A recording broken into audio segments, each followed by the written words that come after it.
오늘의 시사평론가 리엘 파트너스의 이승기 변호사 연결되어 있습니다. 자, 이승기 변호사님 안녕하세요. 예, 안녕하세요. 예. 자, 오늘의 시사평론 첫 번째 이슈부터 시작하죠. 예, 첫 번째 이슈는 이란 우리 선박 납포, 인질범은 누구입니다.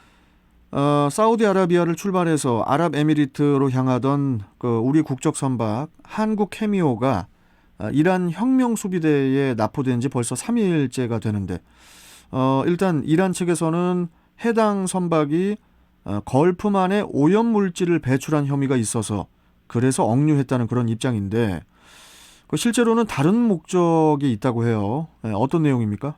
예, 이 표면상으로는 이 환경 오염을 내세웠지만 실제로는 원유 대금이 그 원인으로 분석이 됩니다. 원유 대금이요? 예, 현재 우리나라 은행 두 곳에는 그 이란의 석유 수출 대금 약 70억 달러, 그러니까 하나로 약 7조 원이 묶여 있는데요. 이 미국의 경제 제재로, 미국의 그 이란에 대한 경제 제재로 현재 동결된 상태입니다. 예. 이란 입장에서 보면은 우리나라에 원유를 수출하고도 그 대금을 받지 못하고 있는 겁니다. 예. 이 국제사회에서도 이번 사건을 두고 이란이 한국 선박을 납포해 인질극을 벌이고 있다. 이런 비판을 했는데요. 그러자 이란 측에서는 이란 자금 70억 달러를 인질로 잡고 있는 것은 한국이다. 라는 입장을 밝혔습니다. 결국 속내를 드러냈다. 이렇게 보면 되는데 그렇네요. 결국 이란 측에서 묶여있는 돈을 이유로 우리 국민과 선박을 억류한 것이니까 인질범이 누구인지는 좀 명확해진 것 같습니다. 아니 그런데 이제 이란이 왜 이런 도발을 감행했을까요? 예, 대단히 이것도 이례적인 건데요. 서울 강남을 가면 이 테헤란로라고 해서 대기업이 밀집된 아주 핵심 지역이 있는데 네. 이란의 수도인 테헤란의 이름을 딴 길이 있을 정도로 우리나라와 이란 간에는 좀 사이가 아주 좋습니다. 네. 그래서 이번 사건이 대단히 이례적이라고 볼 수밖에 없는데 그럼 그 이유를 한번 살펴보면은 결국 미국의 경제 제재로 인한 현재 이란의 국내 사정이 매우 어렵다. 이 부분이 가장 또 큰 이유가 되고요. 또 하나 거기에 코로나19 확진자만 지금 이란 내에서 120만 명이 넘을 정도로 사회가 불안하다고 합니다. 그래서 이런 어려운 국내 사정 그리고 사회적 불안 이런 걸 해소할 만한 좀 외부 변수를 찾았는데 그게 하필이면 우리나라가 된 거 아니냐 이런 분석이 많고요. 거기에 올해 6월 또 이란에서는 또 대통령 선거가 있다고 합니다. 그렇다 보니까 미국을 직접 타겟으로 할 수는 없고 미국의 경제 조치를 충실히 따르고 있는 우리나라를 목표로 해서 그 존재감을 드러내는 거 아니냐라는 그런 분석도 많습니다. 그러니까 이제 이란이 이번 사건을 일으킨 게 결국은 미국을 겨냥한 거라고 보면 되는 겁니까? 예, 특히 트럼프 행정부 때 미국이 이란 핵 협정을 탈퇴하고 이란에 대한 경제 제재를 강화했습니다. 네. 그런데 올해 곧 출범된 이 바이든 행정부가 다시 이란과의 핵 협정에 이제 복귀하겠다고 선언을 했는데요. 이번에 이란이 우리 선박을 납포한 날 동시에 우라늄 농축 농도를 미국과 합의했던 이 3.67% 제한 이 규정을 깨고 20%까지 우라늄 농축 농도를 높이겠다 이렇게 선언을 했는데요. 결국 이번 납포는 이란이 미국과 다시 열린 이 핵협정 테이블에서 주도권을 잡아 좀 경제 제재를 풀기 위한 그런 강경책이 아닌가 그렇게 보고 있습니다. 일단 다행히 우리 선원들은 무사한 것으로 이제 확인이 됐는데 이번 사건 어떻게 이 사건 해결될까요? 예, 일단 이란 측에서 우리 정부에 동결된 자금을 백신 자금으로 코백스에 좀 입금해달라 이렇게 요청한 상황입니다. 이 코백스는 이 세계보건기구 주도로 만들어진 국제 프로젝트인데요. 코로나19 백신 공동구매와 배분을 진행합니다. 여기에 참여하는 국가들은 일단 선입금을 하면 이후 개발이 완료되는 백신을 공급받을 수 있게 되는 건데요. 일단 우리 정부도 미국으로부터 이 동결 자금을 코로나 백신 구매 비용으로 사용하는데 이 특별 승인을 받았다고 하니까 곧 입금이 될 것으로 보입니다. 그렇게 되면 이번 사건은 좀 이렇게 잘 마무리되지 않을까 이렇게 생각을 합니다. 네, 계속 지켜봐야 될 것 같습니다. 자, 다음 이슈 전해주시죠. 예, 다음 이슈는 정의나 미안해 공범자들입니다. 어제에 이어서 고 정인양 사건에 대한 이야기를 좀 나눠보려고 하는데요. 정인양의 입양을 진행했던 홀트 아동복지회가 정인양이 학대받고 있다는 사실을 알면서도 4개월간 아무런 조치를 하지 않았다는 그런 그 비판을 받고 있는데, 자, 어떤 내용입니까? 예, 그 입양특례법을 보면 양부모와 양자녀의 그 상호 적응을 위해 입양 후 1년간은 그 입양 기간이 의무적으로 사후 관리를 하게 돼 있습니다. 예. 그 보건복지부의 입양 실무 매뉴얼을 보면 입양 기간이 1년 내에 그 2회 가정 방문을 포함해서 총 4회 관리가 이 필수로 규정이 돼 있고요.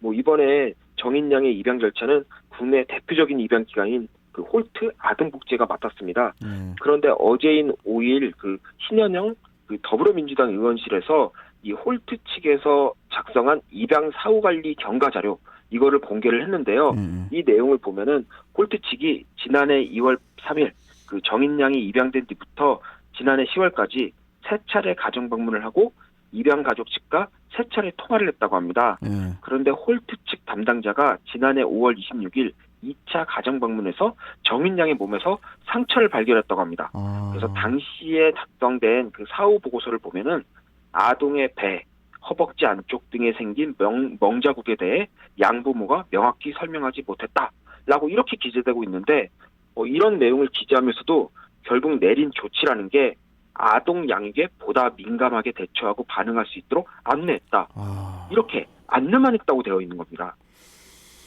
이 홀트 측에서 그 정인양이 2주간 기부스를 하고 있던 사실, 또 양모가 자동차에 30분 가량 방치한 사실도 이제 다 알고 있다고 하는데, 뭐 그에 대해서도 뭐 별다른 조치를 취하지 않았다고 해요.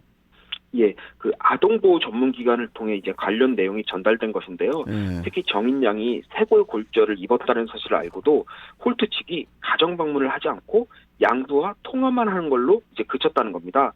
그리고 자동차에 방치됐다는 신고 후에는 또 3차 가정 방문을 했는데도 뭐 별다른 조치를 취하지 않았습니다. 특히 이 정인양의 체중이 1kg나 줄어 이제 학대가 의심된다는 신고를 9월 23일에 이제는 홀트 측에서 알았습니다. 그런데 당시 홀트 측이 가정 방문을 하려 했지만 양모가 이를 거부해서 10월 15일로 방문을 일단 늦췄다고 합니다. 그리고 그 사이인 10월 3일에 홀트 측에서 양부와 통화한 뒤에 아동이 이전의 상태를 회복하여 잘 지내고 있다는 사실을 확인했다. 이렇게 이제는 기록을 한 겁니다. 한마디로 학대 사실을 어느 정도 인지하고도 잘 지내고 있다. 이렇게 기록을 한 건데요.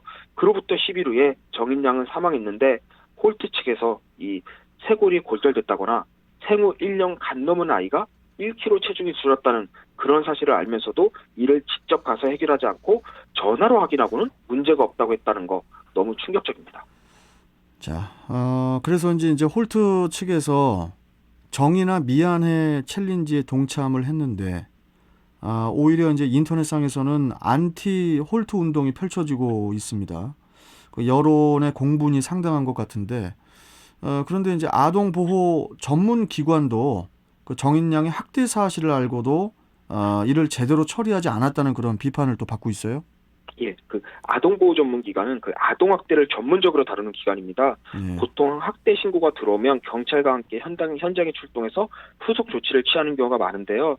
특히 아동학대 위험도 평가라고 해서 그 아동학대 신고가 들어오면은 그 9가지 평가 척도를 적용해서 아동학대 위험도를 총 9점 만점으로 매기는데 여기서 4점이 넘어야지 아동학대가 의심된다고 해서 이 그 가해자와 이제 분리 조치가 가능해지는 겁니다. 예. 그런데 정인양의 경우에는 총 3차례 아동학대가 신고됐는데 그중 자동차에 방치된 사건은 2점을 받았고 나머지 2번은 다 3점을 받았습니다.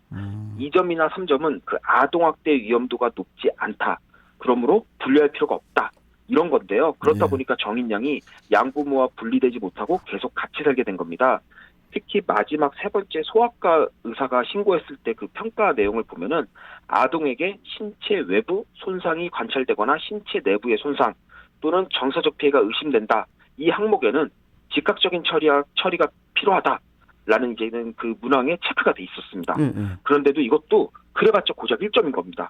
그러니까 다른 항목에는 또 체크가 안 됐기 때문에 이걸 포함해도 최종 3점이 됐기 때문에 분리 조치가 되지 않은 겁니다.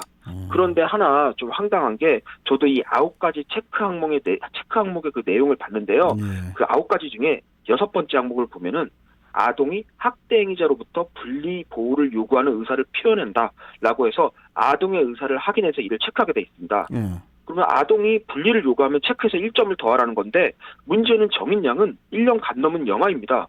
그런 의사 표현을 하기도 힘들고 확실하게 어떻게 그런 의사 표현입니까? 한 살 간 넘은 아이가. 그렇죠. 그리고 또 5번 문항을 보면은 아동이 학대 행위자의 두려움이나 그 거부감을 표현한다. 또 9번 문항에서는 학대 행위자가 아동의 의사에 반해 아동에게 접근할 여지가 많다. 이런 항목이 있는데 이제 1년 간 넘은 영아가 학대 행위자와 한 집에서 함께 살고 있습니다.